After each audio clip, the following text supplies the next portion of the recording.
Et voilà, on va finir ce bilan 2021 en parlant de bande dessinée. Vous savez qu'on parle beaucoup de BD sur cette chaîne, de comics en particulier. Et on va commencer par rappeler l'état du livre, du support papier en France, c'est 19% de plus par rapport à 2019. Donc la crise Covid est peut-être passée par là, il y a une augmentation du prix du papier, qu'on peut sentir sur le prix des mangas, sur le prix des livres, le prix des romans aujourd'hui, mais malgré tout, on a gagné 19%, c'est juste énorme. Et pour ceux qui disent « ouais, vous lisez des BD, vous lisez des petits Mickey », et ben ce petit jeu-là, la BD se taille la part du lion. Aujourd'hui, la BD, c'est juste énorme en France, c'est des ouvrages qui se vendent à 100 000 exemplaires, à plusieurs centaines de milliers d'exemplaires parfois. L'année qui vient de s'écouler, en 2021, Astérix a tout raflé, bien sûr, avec 1 500 000 exemplaires écoulés du dernier album. C'est juste absolument impressionnant, mais bon, Astérix, c'est juste un monument français, voilà. Quand on descend en dessous, dans les secondes, troisième, quatrième places, on trouve d'autres choses, et des quantités écoulées un peu moindres. Alors on parle de Mortel Adèle, de Black Sad, on va en reparler, ou de Goldorak. Je crois que Goldorak rafle la 4e place de ce classement de l'année dernière, avec quelque chose comme 190 000 exemplaires écoulés. Alors Goldorak, on en a parlé sur cette chaîne, franchement,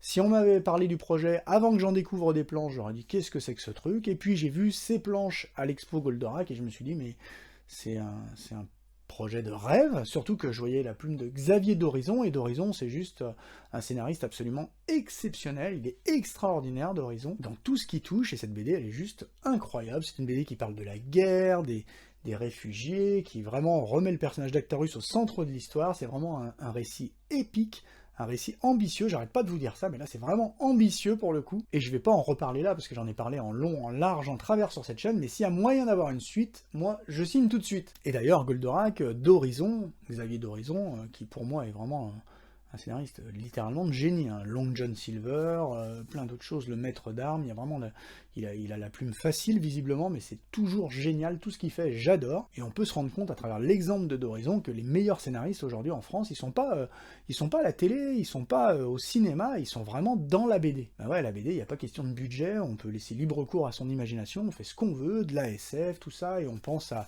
Pétrimo, par exemple, sur Il faut flinguer Ramirez, si vous aimez Tarantino, par exemple, c'est juste une BD extraordinaire, ou dans un autre style, si vous aimez la SF à papa, les grands classiques, les récits à la Asimov, on peut penser à Babelais, ce qu'il fait sur Carbone et Silicium, Shangri-La. L'un de vous m'en avait parlé dans une émission précédente, dans les commentaires, et effectivement, Babelais, c'est aujourd'hui un des meilleurs scénaristes en France. Et des exemples comme ça, il y en a plein, parce que cette année, en fin d'année, est sorti La Horde du Contrevent, le 3, sous la direction d'Éric Hénino, qui se charge de tout sur cette bande dessinée, une adaptation du roman de Damasio. Si vous ne lisez pas Damasio, déjà vous pouvez, si vous aimez la SF, parce que Les Furtifs c'est très bon, La Horde du Contrevent c'est vraiment, vraiment excellent, et l'adaptation en BD est juste grandiose.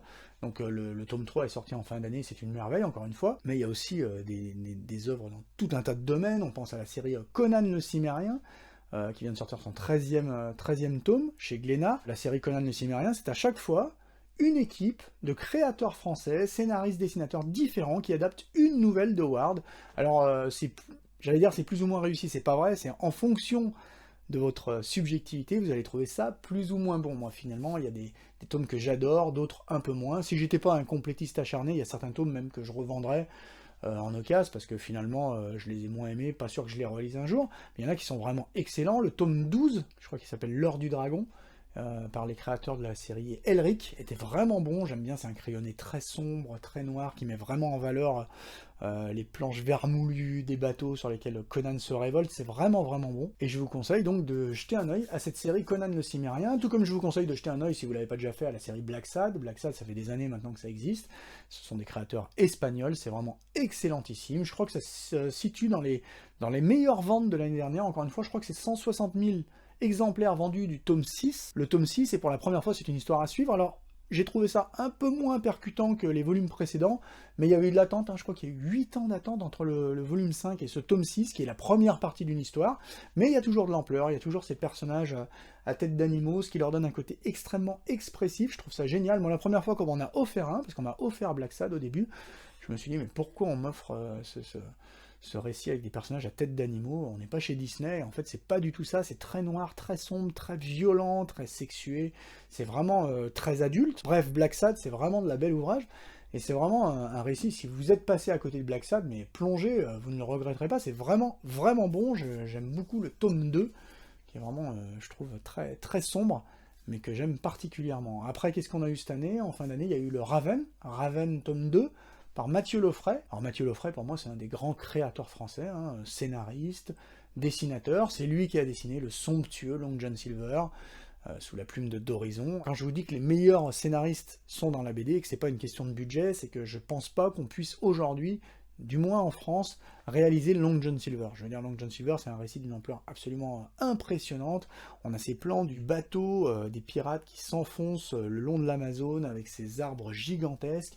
Je pense pas qu'on puisse faire ça en France aujourd'hui, on n'a pas le budget, il faudrait vraiment un gros budget, ça serait un pari trop risqué.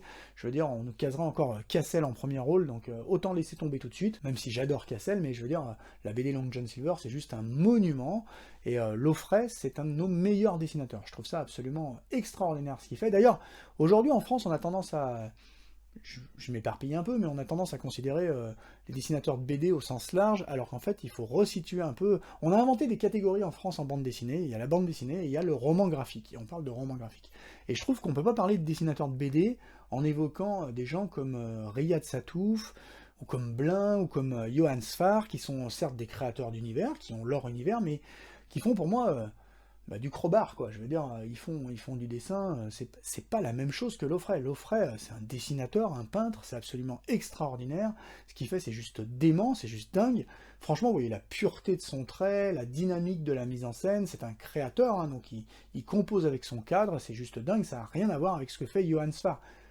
Bien sûr, avec tout le respect que je leur dois, hein, c'est respectable, je connais des gens qui adorent Satouf, qui adorent Blin. Moi, c'est pas du tout ma came, vous savez que je suis plutôt dans le divertissement, donc je vais préférer les récits de pirates à l'Arabe du futur, mais personne ne me dira qu'il y a quand même pas plus de travail chez Mathieu Laufray que chez Johan Sfar. Parce que Mathieu Laufray, il bosse pas que dans la BD, il a aussi travaillé pour le cinéma, il a travaillé avec Gans, avec Siri, il a travaillé avec Roland Emmerich sur 10,000, il a beaucoup designé pour le cinéma.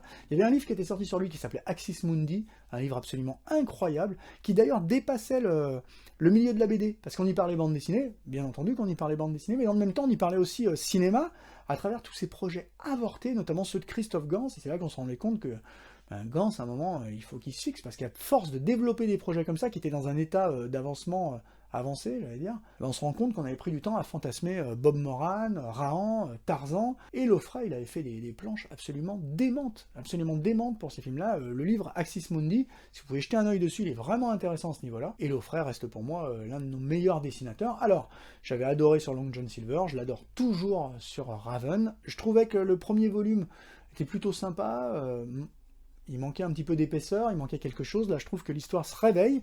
C'est ce que je vous avais dit sur l'émission consacrée à Bad Girl, par Gail Simoni. Je vous avais dit, Gail Simoni, c'est un petit peu un diesel. Et les scénaristes, c'est généralement ça, sauf qu'aux États-Unis, ils ont 22 pages par mois pour instiller une histoire, une ambiance, pour commencer à développer un univers. En France, quand vous faites un volume par an, il faut quand même saisir un peu le lecteur. Je trouvais que Raven, le premier, c'était vraiment chouette. J'ai aimé tout de suite. C'était pas encore ça, et là, dès le deuxième, il y a quelque chose qui se passe, on est dedans, je trouve que ça y est, l'histoire prend son envol. Je trouve le deuxième volume beaucoup plus réussi. Il est sorti en fin d'année, vous pouvez jeter un œil si vous avez une appétence pour ces récits de piraterie qui ressemblent un peu à l'île au trésor, ces récits à la Stevenson. Vous pouvez y aller les yeux fermés, c'est juste excellentissime. Et encore une fois, il y a que l'histoire éventuellement qui peut vous décevoir, parce que le trait de Mathieu Laufray, il vous décevra pas, il est juste incroyable. On pense à John Buscema, on pense à Neil Adams, c'est vraiment magnifique. Maintenant, en dehors de la BD franco-belge, qu'est-ce que j'ai eu cette année? J'ai continué à lire Daredevil par Chips Darsky. Moi, je l'ai lu en anglais, donc je les découvre en paperback. Je trouve ça un peu moins percutant cette fois-ci, ce paperback là qui regroupe quelque chose comme 6 numéros. M'a un peu moins plu, Elektra dans le rôle de Daredevil, c'est sympa, mais on s'intéresse un peu moins à Wilson Fisk, je trouve que ça ronronne un peu, c'est un peu moins percutant, mais ça reste quand même de l'excellent travail, c'est vraiment bien. Daredevil par Chip Zdarsky, on en a là encore parlé sur cette chaîne. Si vous n'avez pas encore lu cette série, vous pouvez y aller les yeux fermés. Ça sort en France en ce moment, et ça vaut largement le coup d'œil, tout comme la nouvelle série Nightwing. 2021, c'est l'année de la sortie d'Infinite Frontier chez DC. Ça y est, DC lance son nouveau reboot, c'est reparti, Infinite Frontier, après les New 52, les Rebirths, Infinite Frontier. En quoi ça consiste? J'en sais absolument rien, et franchement je m'en fous, parce qu'à force, ils m'ont lassé, donc moi je suis série par série, j'essaye de m'accrocher un peu à à ce que je peux pour reconstituer les histoires, mais il y a quand même des héros que j'ai suivis depuis très longtemps, que j'ai jamais lâchés, dont Nightwing, et là, sous la plume de Tom Taylor, c'est juste une merveille absolue, c'est la BD de l'année, offert par mon frangin pour Noël, merci mon frère. C'est juste absolument fantastique. C'est ce que j'ai lu de mieux sur Nightwing depuis Chuck Dixon. Vous savez à quel point je mets Chuck Dixon sur un piédestal. Là, c'est vraiment ce que j'ai lu de mieux depuis Chuck Dixon, depuis la première série Nightwing. C'est juste simple, classique, mais moi de toute façon je pense qu'on peut plus faire aujourd'hui des trucs vraiment révolutionnaires. Ça sert à rien de chercher à réinventer la roue, sincèrement. On a tout fait, ou presque en comics, donc je veux juste des histoires simples, et là, on est encore une fois à hauteur d'homme. Nightwing, c'est un héros de la rue. La première chose qu'il fait dans cette BD, c'est de sauver un chien qui est en train de se faire martyriser par des voyous des rues, et il vient sauver ce chien. C'est très humain. Il y a Barbara qui revient enfin comme Love Interest. Elle est juste parfaite dans cette bande dessinée. Il y a Tim. Je vous avais parlé dans l'émission consacrée à Tim Drake d'un épisode que j'avais beaucoup aimé de Nightwing, où les deux garçons passaient une nuit en ville à discuter surtout. Là, il y a cet esprit-là dans cette bande dessinée. Barbara est vraiment impressionnante, elle est très très bien dessinée, et enfin, entre elle et Dick, ça se tourne autour toujours, mais c'est vraiment très intéressant. Blockbuster, dans sa parfaite imitation du caïd, là, dans toute sa dangerosité, c'est vraiment chouette, il y a des pures scènes d'action, il y a des grands moments de tension dramatique, et le dessin est absolument merveilleux. Ça on le doit à Raymond Redondo, c'est un Espagnol, et c'est pas très étonnant, parce qu'en ce moment DC est en train d'aller piller dans plein de villes d'Europe, les meilleurs dessinateurs pour les ramener dans le monde du comics. Il est juste absolument incroyable, hein. Franchement c'est expressif. Il y a des moments où il se paye le luxe de faire des figures de manga pour faire passer l'aspect comique de certaines scènes, mais c'est des moments décalés, c'est juste parfait, hein. C'est vraiment un graphisme juste exceptionnel. Ça sort en France, je crois, le 28 février, je ne vais pas dire de conneries, c'est à la fin du mois. Vous pouvez y aller les yeux fermés, franchement, ouvrez-le, feuilletez-le 2 minutes et achetez-le. C'est une valeur sûre, et puisqu'on en est en train de parler de beaux traits et de beaux dessins, eh bien il y a un très beau livre qui vient de sortir, qui s'appelle Fantastique, Gustave Doré. Gustave Doré, c'est qui celui-là? C'est un des fleurons, une de nos plus grandes fiertés françaises. C'est un illustrateur, dessinateur, caricaturiste, peintre, sculpteur, lithographe, né en 1832, je crois, et mort quelque chose comme 50 ans plus tard, et il a eu le temps de laisser une œuvre mais absolument incroyable. Et c'est quelqu'un qui a fait toujours dans l'illustration de l'imaginaire fantastique. C'est un bouquin qui est juste sublime, sublime. Au début, on explique un peu les techniques de la lithographie de l'époque, c'est juste absolument dingue. Il fallait quand même dessiner sur une pierre en calcaire pour que l'encre se prenne dedans. Après, on venait mettre une feuille de papier qu'on venait presser dessus pour pouvoir tirer plusieurs exemplaires. Les dessins de Gustave Doré, c'est juste absolument dingue. C'est un illustrateur, il a illustré l'Enfer de Dante. Au début, personne croyait dans ce qu'il allait faire, c'était un peu sombre, tout ça, on savait pas trop. Donc du coup, je crois qu'il s'est... Alors je ne vais pas vous dire de conneries, hein, mais en gros il s'est autoproduit, il a illustré d'abord l'Enfer de Dante, puis ça a été un carton, et puis il a illustré notamment les Contes de Perrault, le Paradis perdu de Milton, des récits de Homère, de Shakespeare. C'est très évocateur, des moments où on voit ces planches sublimes, on se croirait dans le Hobbit, quoi, on se croirait chez Tolkien. C'est juste absolument dingue. C'est quelqu'un qui était très en avance sur son époque, et franchement, il faisait aussi des choses sur bois, enfin c'est juste absolument dingue. Il y a un travail du noir et blanc, tout est en noir et blanc, il y a un travail du noir et blanc qui est absolument, mais je sais pas combien de temps il y passait, parce que le mec il a vécu 50 ans, quand on voit la quantité de planches qu'il y a rien que dans un seul ouvrage, dans cet ouvrage, qui est pas donné, mais enfin ça coûte une 60aine d'euros, dos toilé, il est juste très épais, le papier est magnifique, c'est une merveille absolue, ça s'appelle Fantastique Gustave Doré, vous pouvez y aller les yeux fermés, et c'est pas pour rien que Gustave Doré c'était quelqu'un dont Ray Harryhausen lui-même parlait, en disant que ça aurait été un directeur artistique de génie, parce qu'il se mettait toujours à la place de la caméra. Et sincèrement, ça se voit bien dans toutes ces illustrations. Il y a les illustrations de Perrault que je trouve vraiment réussies, mais il y a des illustrations dans tous les sens. À chaque fois, en plus, c'est richement documenté. Il y a du texte qui est passionnant. On resitue vraiment l'œuvre dans son contexte. C'est vraiment un ouvrage, mais absolument... que vous devez posséder si vous avez une bibliothèque, si vous vous intéressez à... Moi, on me l'a ramené, hein, c'est un de mes collègues de travail qui m'a dit « Tiens, toi qui aimes bien l'illustration et tout », il m'a sorti le bouquin, mais j'ai été conquis tout de suite, c'est une pure merveille. Je veux dire, si on s'intéresse un peu aujourd'hui à la bande dessinée, à l'art graphique, à tout ça, cet ouvrage, il est juste à tomber. Et donc, si vous voulez tout savoir de l'estampe et de la lithographie, de ce travail impressionnant, c'est chez Gustave Doré que ça se passe. Maintenant, on va s'arrêter là, parce que cette émission, elle commence à faire, hein, je sais pas en combien de fois... Je vais devoir la monter, mais ça va pas être en une seule fois, ça c'est sûr. J'ai essayé de vous parler d'un peu de tout ce qui m'avait intéressé cette année. En 2021, il y a eu beaucoup de choses quand même. J'ai pas le temps de vous faire plein d'émissions, plein de contenus, de vous fournir du contenu régulièrement comme avant. Je vais essayer de m'y remettre. Ça, j'arrête pas de vous le promettre. Mais bon, il me faut quand même un peu de calage, mais avec un peu de patience. On devrait y arriver. 2021 au niveau de la chaîne, c'était quand même un petit moment des mois, parce qu'on a passé les 100 abonnés. Alors maintenant, on est quasiment à 200. On est quelque chose autour des 190 abonnés.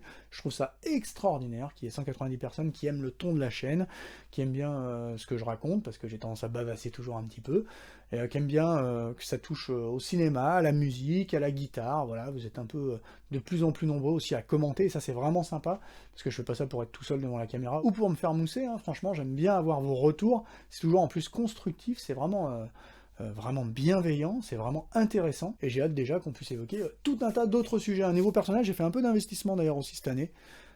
J'ai acheté un multi-effet, j'ai changé d'ampli, j'ai acheté une guitare à retaper. Je voulais changer les micros, mais avec la pénurie de composants, vous savez ce que c'est, vous cherchez peut-être une PS5 ou je sais pas quoi, vous savez à quel point c'est le bordel en ce moment pour avoir du matos électronique, des composants. Bah, c'est pareil hein, pour les micros, j'avais commandé des micros, et il y en a un que j'ai dû attendre quelque chose comme 6 mois, donc je vais la remettre en état cette guitare, mais ça sera la prochaine fois où j'aurai pas de boulot, ou alors la prochaine fois où je serai en vacances. Voilà, c'est tout pour aujourd'hui. On va se quitter sur cette bonne note d'intention. J'espère revenir très bientôt sur cette chaîne. D'ici là, portez-vous bien, éclatez-vous comme d'habitude, soyez curieux dans tout ce que vous faites, et moi je vous dis à la prochaine sur cette même chaîne. Ciao!